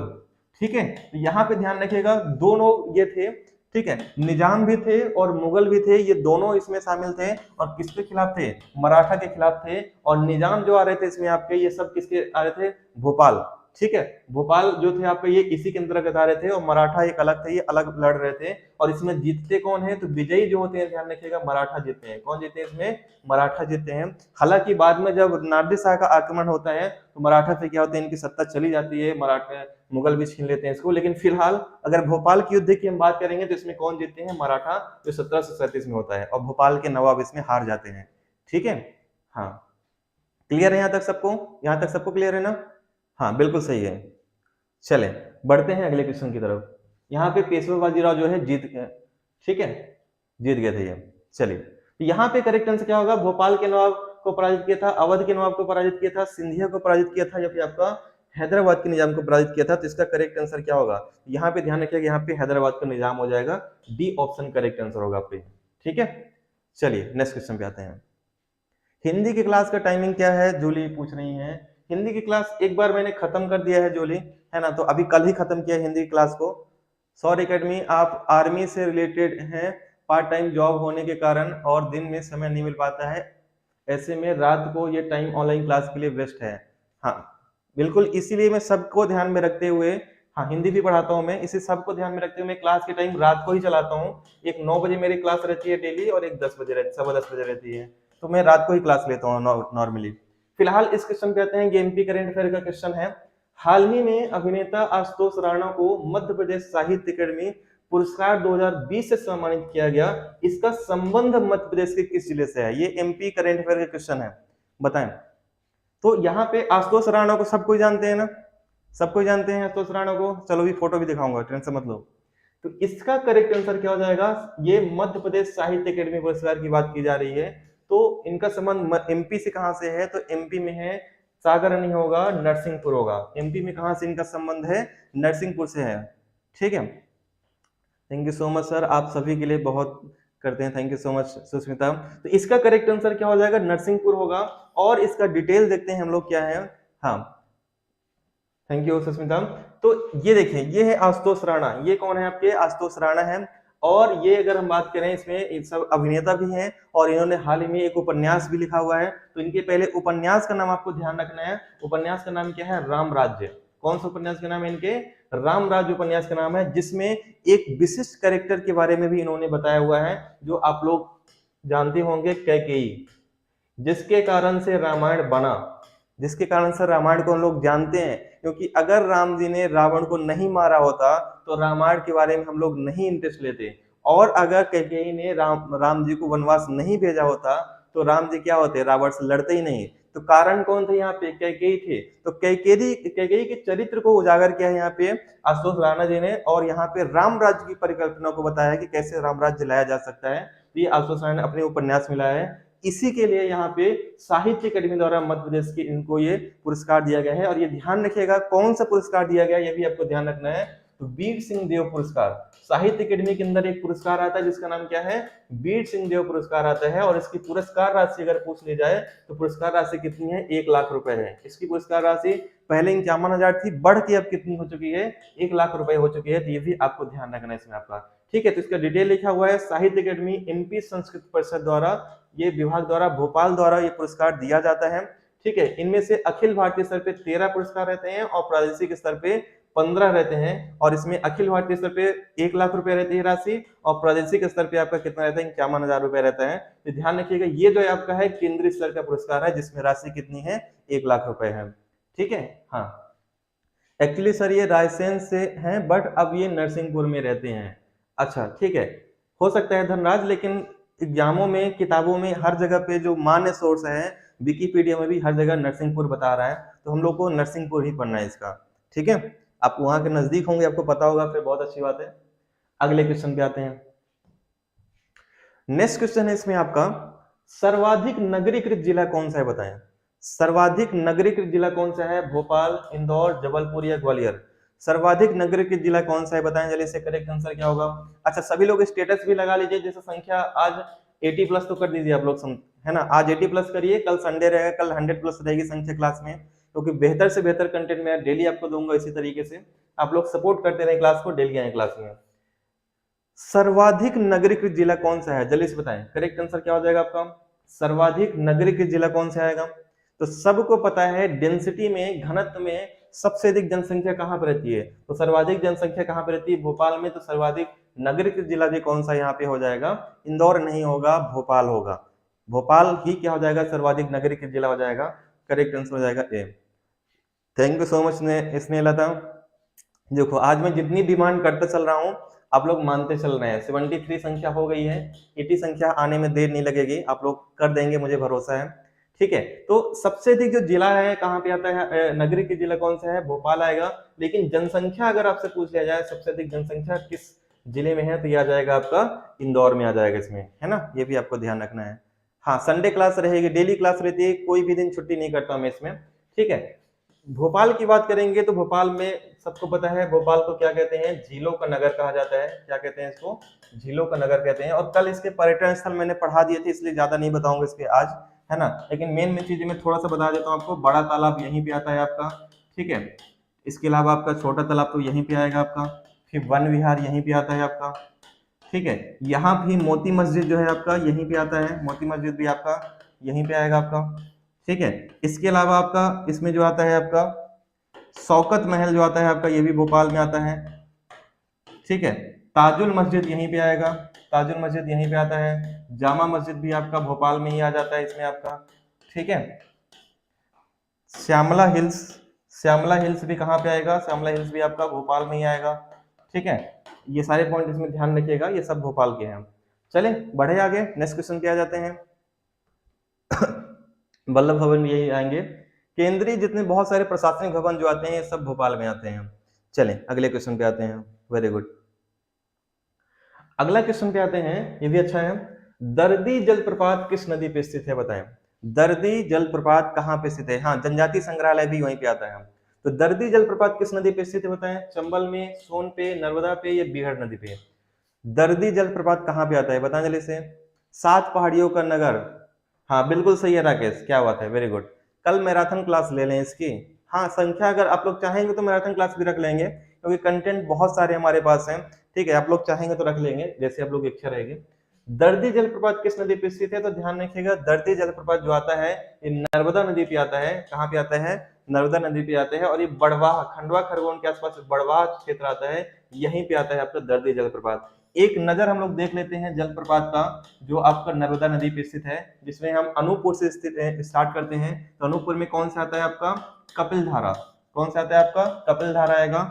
दूध धारा भी यहीं पे आता है, दूध धारा यहीं पे आएगा आपका, ठीक है। फिर दुर्गा धारा भी यहीं पे आएगा आपका, अनूपपुर में आएगा, ठीक है। इसके अलावा शंभू धारा, शंभू धारा भी कहाँ पे आता है आपका, यहीं पे आएगा। इसके अलावा गौरी धारा करके भी आता है, तो गौरी धारा भी कहाँ पे आता है, ये सब कहाँ पे आएंगे आपके अनूपपुर में आएगा। ये सब कहाँ पे आएगा आपका, अनूपपुर में आता है, ठीक है, जो अमरकंटक के पास में है, ठीक है। हाँ बिल्कुल सही है। इसके अलावा आपको ध्यान रखना है यहाँ पे और कौन सा आता है, और आगे बढ़ेंगे तो जबलपुर में क्या आता है आपका, भेड़ाघाट। भेड़ाघाट में कौन सा आता है आपका, धुआंधार। धुआंधार इसी को कहते हैं हम लोग दुग्ध धारा, इसे क्या कहते हैं, दुग्ध धारा कहते हैं, ठीक है। फिर कौन सा आएगा आपका, इसके अलावा आपका आता है इसमें सहस्त्र धारा जलप्रपात। इसके अलावा कौन से आता है, सहस्त्रधारा जलप्रपात, ये भी कहाँ पे आता है, नर्मदा नदी पे आता है। फिर दर्दी और मंधार जलप्रपात, दर्दी के साथ कौन सा आपका, मंधार जलप्रपात, ये भी किस पे नदी पे स्थित है, नर्मदा नदी पे ही स्थित है आपका। ठीक है, हाँ, भोपाल में विश्व के 7 अजूबे के नमूने भी बनाए गए हैं, वेरी गुड, बहुत अच्छा। ये सब फैक्ट आपको ध्यान रखिएगा, जो नर्मदा नदी से संबंधित जलप्रपात हैं, इनसे कोई भी क्वेश्चन आपसे पूछे जा सकते हैं। ठीक है, ये सब आप लोग नोट डाउन करते चलिएगा, पूरा आपको काम आएगा आगे पूरा एग्जाम में। ठीक है, चलिए बढ़े, आगे बढ़े, नेक्स्ट क्वेश्चन पे आते हैं। आप कुछ जलप्रपात जानते होंगे इसमें, लेकिन बहुत सारे मुझे उम्मीद है कि आप लोग पहले नहीं सुने होंगे। अगर सुने भी होंगे कुछ जलप्रपात, जैसे शंभू धारा, दुर्गा धारा, ठीक है, गौरी धारा, इनके नाम ये मेरे से सुने होंगे या फिर आपका इसमें नहीं सुने होंगे आप लोग। अगले क्वेश्चन पे आते हैं। बलवा नृत्य किस जनजाति द्वारा किया जाता है, बताएं। बैगा, भील, गोंड या कंवर। तो बताएं जल्दी से, बलवा नृत्य किस जनजाति द्वारा किया जाता है, इसका सही आंसर क्या हो जाएगा, जल्दी से बताएं, करेक्ट आंसर क्या होगा आपका। ये भी अच्छा क्वेश्चन है, बलवा नृत्य किस जनजाति द्वारा किया जाता है, करेक्ट आंसर क्या होगा आपका। हाँ, सहस्त्रधारा नहीं, सहस्त्रधारा मंडलम नहीं आता हल्का, ये महेश्वर खरगोन में आता है। ठीक है, तो इसका करेक्ट आंसर क्या हो जाएगा आपका, बलवा नृत्य जो आता है किससे संबंधित है, तो ध्यान रखिएगा, बलवा नृत्य संबंधित है बैगा जनजाति से। किससे संबंधित है ये, बैगा जनजाति से संबंधित है। हाँ, और ये कहाँ पे आता है, तो ये आता है आपका जनजाति जो आती है सीधी शहडोल क्षेत्र में आती है ना, सीधी शहडोल, रीवा, है ना, सतना, इन सब क्षेत्रों में बैगा जनजाति पाई जाती है। इनके मेन पॉइंट अगर देखें तो यहाँ पे ये जनजाति जो है, देवता इनके प्रमुख हैं कौन से, बूढ़ा देव, बूढ़ा देव इनके प्रमुख देवता है। और वृक्ष इनका जो इंपॉर्टेंट है, वृक्ष इनका कौन से इंपॉर्टेंट है, साल वृक्ष। कहीं कहीं पे किताबों में साज वृक्ष भी लिखा रहता है, ये वही चीज है इसमें। ठीक है, इसके अलावा आपको ध्यान रखना है, यहाँ पे सर्वाधिक, विश्व की सर्वाधिक यह गुदना प्रिय जनजाति है। कैसा है, गुदना प्रिय, यानी कि टैटू ज्यादा बनवाती है ये। और प्रमुख नृत्य की बात करेंगे इनमें, तो प्रमुख नृत्य में कौन सा आता है आपका, कर्मा, कर्मा जो आता है इनमें प्रमुख नृत्य है। इसके अलावा बलमा, कर्मा के अलावा बलमा जो नृत्य है, ये भी किस जनजाति से संबंधित है, तो बैगा जनजाति से संबंधित है इसमें। ठीक है, ये आपको ध्यान रखना है। इसके अलावा आपको सैला, सैला, ठीक है, प्रधान, सैला हो गया, प्रधान हो गया, और फाग भी जो है इनमें नृत्य किया जाता है, तो ये आपको ध्यान रखना है। ठीक है, हाँ, मंडला में भी जनजाति है ये, मैं आसपास के जिले कुछ बताया हूँ इसमें। हाँ, मंडला में भी बैगा जनजाति पाई जाती है, और सहस्त्रधारा पर्यटक स्थल हो सकता है, लेकिन जलप्रपात जो है सहस्त्रधारा आपको खरगोन ही करना है, महेश्वर में। ठीक है, हाँ बिल्कुल सही है, सोन जोइला, नर्मदा के जो ओरिजिन सब अमरकंटक से होता है, वेरी गुड, बहुत अच्छे। ठीक है, चलिए आगे बढ़े, नेक्स्ट क्वेश्चन पे आ जाए। देखिए, आसपास के जिले में आप कोई भी जोड़ सकते हैं यहाँ पे, लेकिन मेन जिले आपको ध्यान रखना है, सीधी शहडोल, रीवा, सतना, यहाँ पे मुख्य रूप से बैगा जनजाति पाई जाती है। लेकिन मैं ये नहीं कह रहा हूँ कि केवल यहीं पे पाई जाती है, इसके आसपास के जिलों में भी पाई जाती है। ठीक है, तो एकदम शब्दों को नहीं पकड़ लेना है। हाँ, क्योंकि बैगा जनजाति यहाँ पाई जाती है, तो हमने तो भोपाल में भी देखा हुआ था, हमने रीवा में भी देखा था, हमने इंदौर में भी देखा हुआ था, तो कहीं भी जा सकते हैं वो। लेकिन मैं संकेंद्रण पूछ रहा हूँ, बता रहा हूँ कि ज्यादातर जनजाति यहीं पे पाई जाती है मुख्य रूप से। ठीक है, चलिए नेक्स्ट क्वेश्चन पे आते हैं। अगला है, एमपी में कौन सा जिला अंगूर की खेती के लिए जाना जाता है, बताएं। अंगूर की खेती के लिए कौन सा जाना जाता है, भोपाल, उज्जैन, रतलाम या इंदौर। ठीक है, तो बताएं जल्दी से, कौन सा जिला है जो अंगूर की खेती के लिए जाना जाता है, इसका करेक्ट आंसर क्या हो जाएगा आपका, फटाफट बताएं जल्दी से, करेक्ट आंसर क्या होगा आपका। तो ध्यान रखिएगा, यहाँ पे अंगूर की खेती के लिए जो जाना जाता है कौन सा जिला है, तो सबको पता है रतलाम। रतलाम जो जाना जाता है, किसके लिए जाना जाता है यहाँ पे, ठीक है, ये अंगूर की खेती के लिए जाना जाता है। और यहाँ पे अंगूर अनुसंधान केंद्र भी है। अंगूर अनुसंधान केंद्र कहाँ पे आता है, ये रतलाम में ही आता है। ठीक है, सेब जो उत्पादन होता है, सेब नगरी भी किसे कहते हैं, ये भी किसको कहते हैं, रतलाम को ही कहते हैं। तो ये भी आपको ध्यान रखना है रतलाम के बारे में। ठीक है, हाँ बिल्कुल सही है, सी ऑप्शन क्या हो जाएगा करेक्ट आंसर, सही आंसर क्या हो जाएगा आपका, सी होगा इसमें। ठीक है, चले आगे बढ़े, नेक्स्ट क्वेश्चन पे आ जाए। अगला क्वेश्चन, ये फिर से आपका एमपी करंट अफेयर क्वेश्चन है। देखो, मैंने अभी थोड़ी देर पहले बताया था इसके बारे में। ठीक है, हाल ही में ये बहुत अच्छा क्वेश्चन है, और आने की पूरी संभावना है ये आने की, क्योंकि इसको जो है मध्य प्रदेश सरकार पर्यटन स्थल बनाने पे ज्यादा फोकस कर रही है, तो क्वेश्चन आ सकता है एग्जाम में। हाल ही में मध्य प्रदेश की सबसे लंबी सुरंग मोहनिया टनल का लोकार्पण किसके द्वारा किया गया, एमपी करंट अफेयर क्वेश्चन है, तो बताएं कहाँ किसने किया है? नरेंद्र मोदी जी ने, अमित शाह जी ने, नितिन गडकरी जी ने, या फिर आपका शिवराज सिंह चौहान जी ने। तो किसने इसका लोकार्पण किया है ये आपको बताना है। रतलामी से बहुत फेमस है। क्या बात है, वेरी गुड। तो यहाँ पे अगर इसका हम करेक्ट आंसर बताएं क्या हो जाएगा आपका, तो ध्यान रखिएगा, केंद्रीय सड़क परिवहन मंत्री, केंद्रीय केंद्रीय सड़क परिवहन मंत्री जो है, जिनका नाम क्या है, नितिन गडकरी जी ने क्या किया है, इस टनल का उद्घाटन किया है। लेकिन साथ में कौन थे?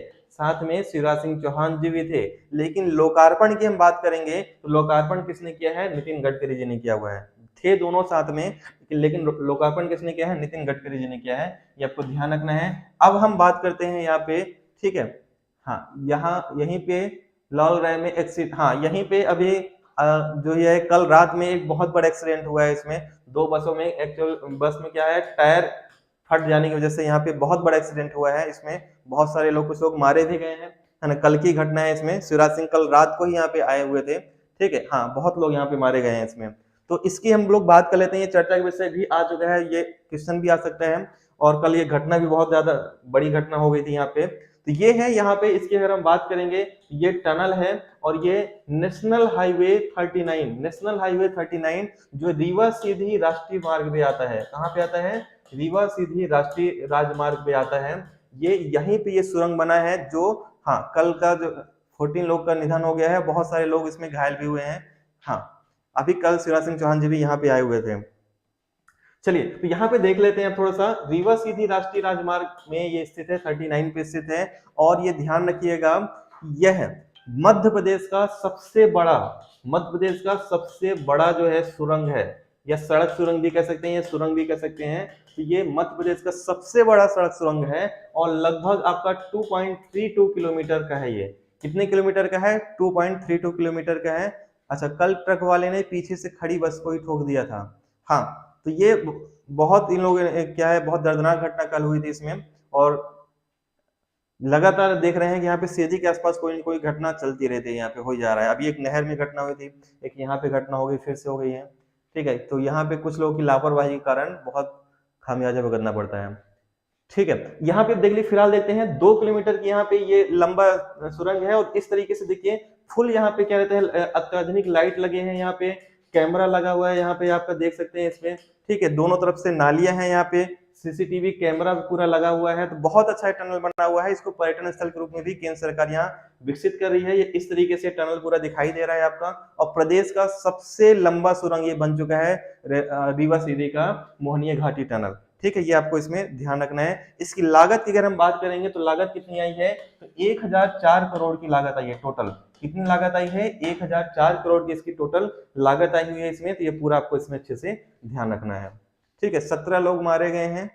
हाँ, thank you so much. 80 plus की संख्या हो गई है। आज आप लोग पूरा सपोर्ट कर रहे हैं मेरी क्लास का, बहुत बहुत धन्यवाद आप लोगों को, है ना, कि आप लोग सभी लोग क्लास इंटरेस्ट ले रहे हैं। डेली क्लास का टाइम 10:15 बजे रहता है। क्लास अगर आपको पसंद आती है तो डेली आप लोग क्लास ज्वाइन किया करें इसमें, ठीक है। और इसी तरीके से डेली पूरा डिटेल में क्लास चलती है, करंट अफेयर के सहित, ठीक है। तो ये आई थिंक आपको समझ में आ गया होगा। बस 5 मिनट क्लास और रखेंगे, 5 मिनट क्लास अब खत्म करेंगे इसको हम लोग। अनुपराग किसने लिखा है बताएं? अनुपराग किसने लिखा है? फटाफट बताएं जल्दी से, करेक्ट आंसर क्या होगा आपका? अनुपराग किसने लिखा है? करेक्ट आंसर क्या होगा आपका? तो ध्यान रखिएगा, यहाँ पे तानसेन ने, अलाउद्दीन खिलजी ने, कुमार गंधर्व ने, या फिर आपका आमिर खान ने, किसने अनुपराग लिखा है? करेक्ट आंसर क्या होगा आपका? ठीक है, ठीक है। लेंथ बताया तो मैंने आपको, धनराज 2.32 किलोमीटर है, लगभग 2 किलोमीटर है इसकी लंबाई, बता तो दिया था मैं इसको। तो हाँ सुष्मिता, मुझे आपकी हर क्लास पसंद आती है, thank you so much Sushmita. Anuparag जो लिखा है ध्यान रखिएगा, ये किसने लिखा है? ये कुमार गंधर्व ने लिखा है। सी ऑप्शन क्या हो जाएगा करेक्ट आंसर, है ना। किसने लिखा है? कुमार गंधर्व ने लिखा हुआ है। कहाँ से संबंधित है? तो मध्य प्रदेश के देवास जिले से संबंधित है। कहाँ संबंधित है? मध्य प्रदेश के देवास जिले से संबंधित है। ये आपको अच्छे से ध्यान रखना है इसमें, ठीक है। और इनके नाम से कुमार गंधर्व पुरस्कार भी दिया जाता है ना। कुमार गंधर्व पुरस्कार जो दिया जाता है संगीत के क्षेत्र में दिया जाता है, युवा कलाकारों को दिया जाता है। ये भी आपको इसमें अच्छे से ध्यान रखना है, पूछे जा सकते हैं एग्जाम में क्वेश्चन है, ठीक है। क्लियर है सबको? अगले क्वेश्चन पे आते हैं। 1857 में इंदौर की बागी सेना का नेतृत्व किसने किया था बताएं? 1857 के संग्राम में इंदौर की बागी सेना का नेतृत्व किसने किया था बताएं? शहादत खान ने, मान सिंह ने, होलकर राव ने या आसफ खान ने? तो किसने इंदौर की बागी सेना का नेतृत्व किया था? करेक्ट आंसर, सही आंसर क्या हो जाएगा? फटाफट बताएं, करेक्ट आंसर क्या हो जाएगा आपका? 1857 में इंदौर की बागी सेना का नेतृत्व किसने किया था? तो इसका भी करेक्ट आंसर क्या हो जाएगा? बहुत अच्छा इसमें है, करेक्ट आंसर क्या होगा? ये हो जाएगा शहादत खान ने। किसने किया था? शहादत खान ने किया हुआ था। कहां से है ये? खंडवा खरगोन से संबंधित है ये, ठीक है। शहादत खान, और इन्होंने 1857 में अंग्रेजों के विरुद्ध लड़ाई लड़ी थी, और इनकी सेना कौन सी थी? बागी सेना थी। ये सारे पॉइंट इसमें आपको अच्छे से ध्यान रखना है। बाद में इनको भी फांसी की सजा दे दिया था अंग्रेजों ने, ठीक है। हाँ बिल्कुल सही है। करेंसी प्रेस नोट कहाँ पे आता है? देवास में आता है। क्या बात है, आपकी क्लास डे में नहीं लगती क्या? नहीं दिलीप, केवल 2 क्लास में लेता हूँ। ये चलता है एक 9 बजे चलता है कंप्यूटर का। कंप्यूटर का आज से ही मैं क्लास स्टार्ट किया हूँ, जिसमें पूरा शुरुआत से पढ़ा रहा हूँ, इंट्रोडक्शन से। तो आप लोग जरूर ज्वाइन किया करें 9 बजे कंप्यूटर की क्लास, और 10:15 बजे रहती है एमपीजीके की क्लास, ठीक है। ये नंबर आप लोग जरूर नोट कर लीजिएगा जो लोग नहीं किए हुए हैं, क्योंकि नंबर पे ही पीडीएफ मिलेगी आपको। क्लास की पीडीएफ डेली मिल जाती है आप लोग को व्हाट्सएप पे, ठीक है। तो नंबर नोट कर लेंगे, मैसेज कर देंगे व्हाट्सएप पे, तो ग्रुप में भी ऐड कर दूंगा। गर्ल्स बॉयज अलग अलग ग्रुप है, और जोड़ भी दूंगा, ठीक है। यहाँ पे शहादत खान क्या हो जाएगा? सही आंसर हो जाएगा। नेक्स्ट क्वेश्चन पे आते हैं। अगला क्वेश्चन है, ये तो छोड़ दो, पुराना डाटा है इसमें आपका। अंतिम क्वेश्चन पे आते हैं। देवास जिला किस संभाग में आता है? उज्जैन में, इंदौर में, भोपाल में, नर्मदापुर में? देवास जिला किस संभाग का भाग है बताएं? करेक्ट आंसर क्या होगा आपका? देवास जिला किस संभाग का भाग है? करेक्ट आंसर क्या हो जाएगा आपका? सभी लोग बताएं, करेक्ट आंसर क्या होगा आपका ये? ठीक है, तो ध्यान रखिएगा देवास जिला किस के अंतर्गत आता है। तो सबको पता है, यहाँ पे कंफ्यूजन बहुत ज्यादा हो जाता है कि सब लोग सोचते हैं कि इंदौर के आसपास आता है। उज्जैन, जो इंदौर के पास जरूर आता है देवास, लेकिन जो संभाग आता है कौन सा आता है? उज्जैन में, ठीक है। कौन से संभाग के अंतर्गत आता है आपका? उज्जैन संभाग के अंतर्गत आता है। तो ये इंदौर नहीं आएगा, यहाँ पे कौन सा आएगा? उज्जैन संभाग आ जाएगा। ए ऑप्शन क्या हो जाएगा आपका? करेक्ट आंसर होगा, ठीक है। तो यहीं पे इसको विराम देते हैं। आप लोग ये क्वेश्चन नंबर पे मत जाइएगा प्लीज, क्योंकि ये संख्या इधर उधर हो जाती है ना, क्योंकि क्वेश्चन बहुत सारे मैं करा देता हूँ, और इसका साथ डिटेल आप देखेंगे कितने सारे क्वेश्चन मैं करा देता हूँ आप लोग को। तो डेली 10:15 बजे एमपीजी की क्लास रहती है, डेली आप लोग क्लास में आया करें, और फिर मिलते हैं हम लोग नेक्स्ट क्लास में, है ना। ये नंबर मैं फिर से एक बार लिख दे रहा हूँ, यहाँ से अगर आपको पीडीएफ चाहिए तो पीडीएफ आपको यहीं पे मिलेगा क्लास की, आप लोग यहाँ पे मैसेज कर सकते हैं, और डेली क्लास ज्वाइन किया करें। मिलते हैं फिर से कल नए क्लास में 10:15 बजे। तब तक के लिए गुड नाइट, शुभ रात्रि, जय हिंद, धन्यवाद। प्लीज सभी लोग लाइक जरूर कर दीजिएगा वीडियो को। अगर पसंद आ रहा है वीडियो को लाइक करिएगा, नहीं पसंद आ रहा है तो डिसलाइक कर दीजिएगा, जिससे मुझे आपको फीडबैक भी मिल पाए कैसा आपका फीडबैक है। Thank you.